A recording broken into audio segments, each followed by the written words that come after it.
Happy holidays and welcome to This Week in East Brunswick. This week, kids in the Daisy program celebrated their annual holiday party with a special visit from Santa. Mike Opaleski, Township Director of Public Works, has some important news on the new recycling program in town. And East Brunswick has a new Township Council member. We'll show you more from Monday night's council meeting and other stories, including tips on eating right with Laura Ivan and the East Brunswick High School Winter Concert. But first, next week on Channel 8, we have several program changes. Monday morning, Lenore Kulik starts the week off as usual with Look Great, Feel Great. She focuses on the upper body and abdominals at 10 a.m. Stories from the Library follows at 10:30. And due to the Christmas holiday, there will not be a cable cast on Tuesday, December 24th and Wednesday, December 25th. And the library will close at 1 p.m. December 24th and will also be closed on Christmas Day, December 25th. On Thursday evening at 7, find out what it's like to be vision impaired and how one man copes on accessibility for all. At 7:30, Patty Sullivan brings a special holiday concert from the Senior Center on aging aspects. And at 8 o'clock, children's book author Jerry Spinelli entertains children of all ages with fascinating tales. Check the community bulletin board for changes in Saturday's schedule. Hi everyone, I'm Karen Burke, I'm Manager of Recreation, and today I'm here at the Aldersgate Church where we're holding the annual Daisy holiday party to celebrate both Christmas and Hanukkah and any other holiday that's around this time of year. The noise in the background is all of our participants have just come down to meet with Santa and receive one of these gifts that's behind us, and you'll see a little bit more of that later. Those gifts are provided by Dr. Joel Liza each year in accordance with and in conjunction with the BIC Association, the East Brunswick Association of Brain Injured Children. We're excited about today, and we're happy that we're able to bring this to you. We've had a wonderful luncheon with parents and friends and supporters of Daisy, and let's get on with it now, and let's see what happens for the rest of the day, because this is really what it's about. We're making holidays a little bit happier thanks to some very special people in our town, the BIC Association, and many other people that have donated, Dr. Liza, the township itself, and we're very grateful for this opportunity. See you around. Merry Christmas! Santa brought gifts for members of Girl Scout Troop 303 in appreciation for their contributions to the Daisy program, and then distributed gifts to some of the children and young adults who participate in the program. According to Betty Kiss, one of the founders of the East Brunswick Brain Injured Children's Association, the BIC now has about 100 members. It is a non-profit group of parents and other interested people which supplements the Daisy program. The group also helps families who have just found out that their child is handicapped, and they help ease the way through the educational process in the school system. BIC is dedicated to providing recreational, educational, and socialization opportunities for challenged kids. For more information about BIC or the Daisy program, contact the Division of Recreation at 390-6795. Hello, my name is Michael J. Opaleski, and I'm the Director of Public Works and Water Resources for the Township of East Brunswick. I want to bring to you today a great announcement that will be taking place on January 1, 1992. That is our co-mingle recycling program. Over the past years, since 1978, that East Brunswick has been recycling, we have been receiving inquiries from the public on how they can do more. But we feel the program that we have developed that will start in January of 92 will answer all of your concerns and hopefully reduce the volume of solid waste going to Edgeboro landfill. Now, what I have on the table before me is the materials that will be able to be recycled in one container. Now, that's the exciting part. If you can see the yellow container in front of me, this is where all your recyclables will go. We will no longer have to have 3, 4, 5, or 6 different containers. So what I like to go through is the type of material that you are allowed to recycle, and also give you some insight of materials that are, quote, non-recyclables, but they may resemble the materials that are recycling. If you will notice, we have for the first time, Plastics. A lot of people have said, what type of plastics are we going to be recycling? Well, there's two basic types. Is the milk jar or the water container, as well as the soda bottles. Now, to see what type of plastic, if you look under the bottom of the container, you're going to find the recycling emblem. It looks like a little triangle, and it has a number in it.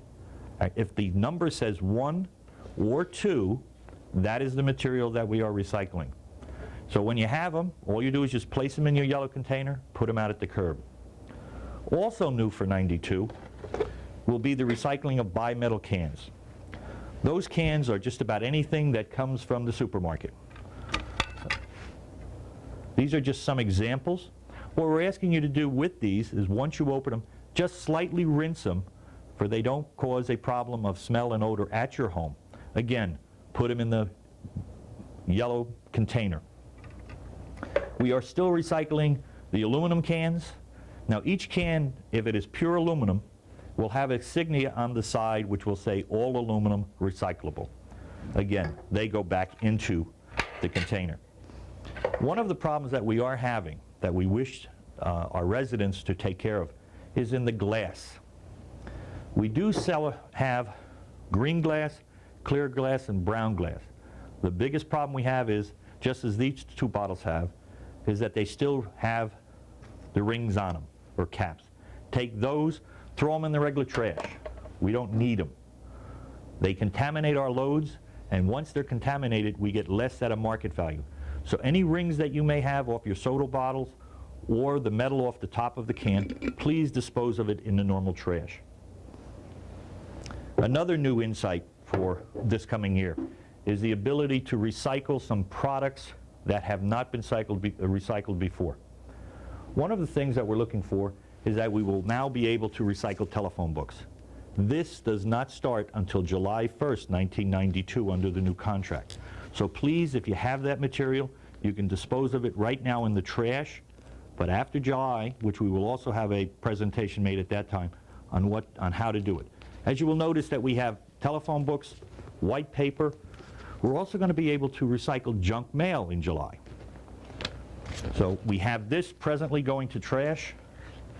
White newspaper, please bundle it. We can pick that up in January, as well as our newspapers. Now, one of the important things that we are having problems with is newspapers and how they're placed at curb. This is the correct method for placement at curb. Have the material tied. We will no longer accept bags such as the brown bag, as many people are using, just sticking newspaper in. This has the imprinting on it, the ink.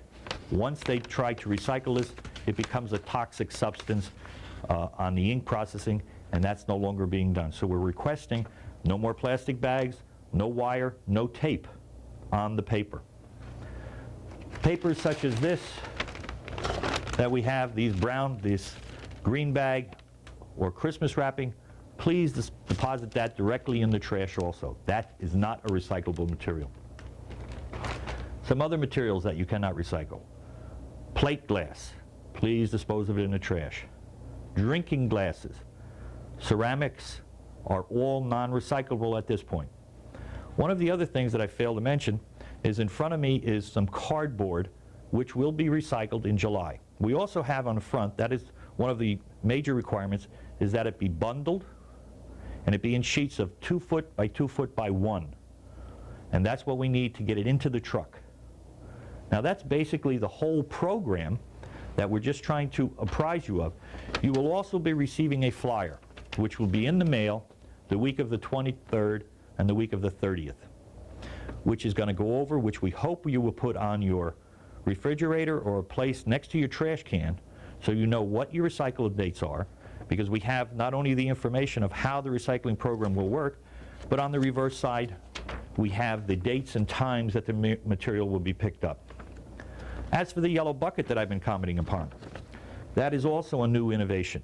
You will not have to pay for this bucket. This bucket will be given to you. It will remain the possession of the township. It will be at the resident. Well, the only thing that we're asking is that you, once you obtain the bucket, if you will write across it your name and your street address, and then you know it's your bucket. If the bucket is lost, it will be replaced the first time and first time only. Some other items that we'd like to make you aware of. Bulky pickup. We will now be picking up washing machines, dishwashers, dryers on a white good the last Friday of every month. You will call the contractor, National Waste, and they will gladly come and pick that material up. We will also be picking up stumps, tree branches, and much more material. There are requirements which will make you tie and package those bundles based by weight and by size. So this information packet that's coming to you is very important. It's going to allow you to recycle a great deal more. At present, East Brunswick is about 34% of recycling. Under a new law signed by Governor Florio, we have to be at 65% in 1995. We know the residents of East Brunswick are recycling people, and we know with your cooperation we can meet the goal. I thank you for the time you have given me.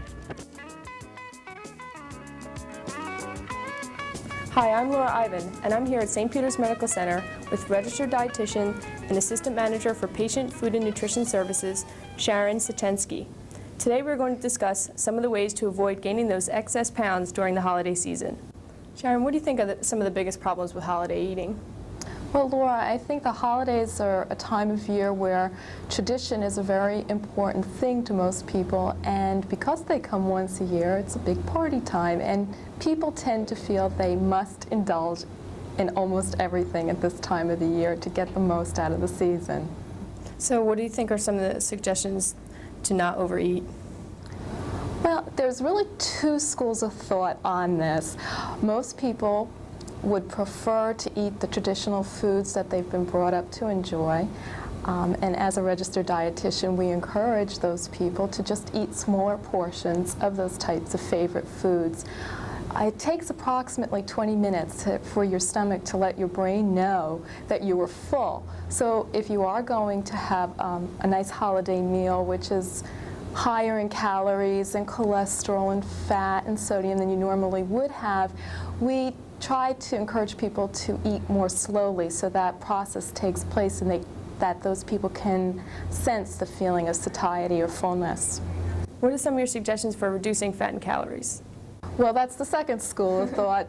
You have more control over fat and calories when you're entertaining as opposed to when you're a guest of someone's.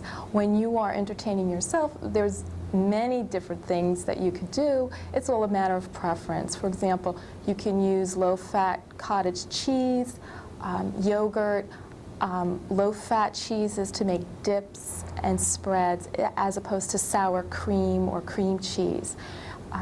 When you're making gravies for your main entrees, it's a good idea to put the pan juices in the refrigerator so that the fat will surface to the top and you can skim it off so you can make a low-fat gravy. Other things you can do, instead of using butter and margarine, you can use the lower fat varieties. Or in many instances, when you're sauteing, you can use a little olive oil, chicken broth, non-stick skillets. There's just numerous suggestions, and registered dietitians can give you that information. And this time of year, a lot of that information is published in local newspapers as well. What do you recommend about consuming alcohol over the holidays? Well, alcohol is a personal preference, of course.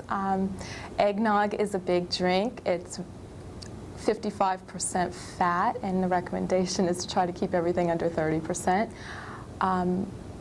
Have a little bit, dilute with ice. If you're going to be drinking hard liquor, it's a good idea to dilute it with a non-caloric beverage such as seltzer water or a diet soda, because those keep the calories down. Your lighter versions of alcohol also are lower in calories because the alcohol content is low. It's very important to realize that alcohol does contribute a significant number of calories to your diet, and also you want to be careful just for the purpose of having a safe holiday season. So moderation is also the word with alcohol as well as with diet. What do you think are some suggestions when you're going to a party? Do you think you should eat a lot before so you don't overindulge Can you go to the party, or should you try to starve yourself? Because I find myself starving myself and then eating too much. I think that many people tend to eat very light before they go to a party, and as a result, they have that subconscious right to overeat at a party. I would recommend that you eat a normal, balanced diet throughout the day, and realize when you go to the party that you are going to have some foods you're not usually accustomed to having. They are going to be a little bit more in calories, but that moderation again is really what you're trying to achieve. That just because you're going to have a piece of cheesecake or a platter of fried vegetables, it doesn't mean you have to consume the whole piece or the whole platter, or that you have to have a high-fat sauce with it. Most parties today, there's always fresh vegetables available, whole grain crackers and breads.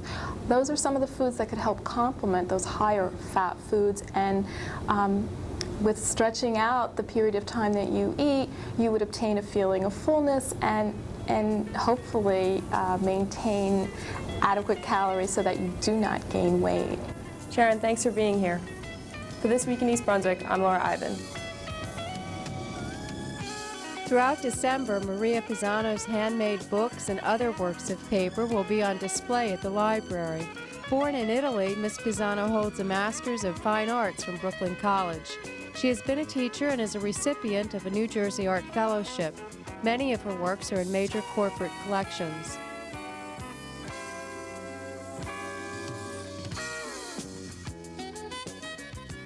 At Monday night's special council action meeting, council members voted to place Anthony Riccobono in the council seat left vacant by Mayor Ira Skowski. I, Anthony J. Riccobono, do solemnly swear that I will support the Constitution of the United States that I will support the Constitution of the United States and the Constitution of the State of New Jersey. and the Constitution of the State of New Jersey. Councilman Joe Hudak was unable to attend the meeting, and the council needed 3 votes to approve the new member. Riccobono was finally chosen after Councilman Irving Sporn changed his original vote for John French. Anthony Riccobono has lived in East Brunswick since 1986 and is chairman of the East Brunswick Environmental Commission and vice president-elect of the East Brunswick Republican Club. The Township Council will vote on a new president and vice president at the first meeting in January. Also at Monday night's meeting, council members passed a resolution authorizing an agreement between the Township and the Brunswick Square Mall's developers.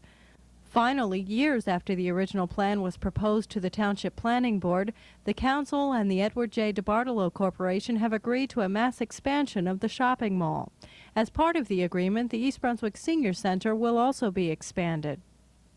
In other council news, the mayor and council reappointed all of the township department heads who currently hold the following positions: Cynthia Schachter, Director of the Department on Aging; Jack Coughlin as Township Administrator; L. Mason Neely, Director of the Department of Finance; Leslie McGowan, Director of the Department of Planning and Engineering; John Cross, Director of Public Safety; Michael Opaleski, Director of Public Works and Water Resources; and Judith Lebline, Director of Parks, Recreation, and Community Services. That's all for this last edition of This Week in East Brunswick in 1991. Join us on January 3rd for a look at the highlights of 1991 in East Brunswick. Merry Christmas, Happy New Year, and thanks once again for watching. The East Brunswick High School Orchestra, under the direction of Gordon Tedeschi, and the chorus, directed by Dennis Boyle, presented their annual winter concert this week. Here are some sights and sounds. In every heart there is a room, a sanctuary safe and strong, to heal the wounds from love's past, until a new one comes along. I spoke to you in cautious tones.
well for all I've seen.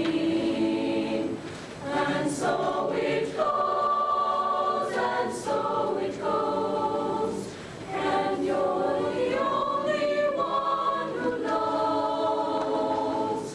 So I will choose to be with you. That's if the choice were mine to make, but you can't.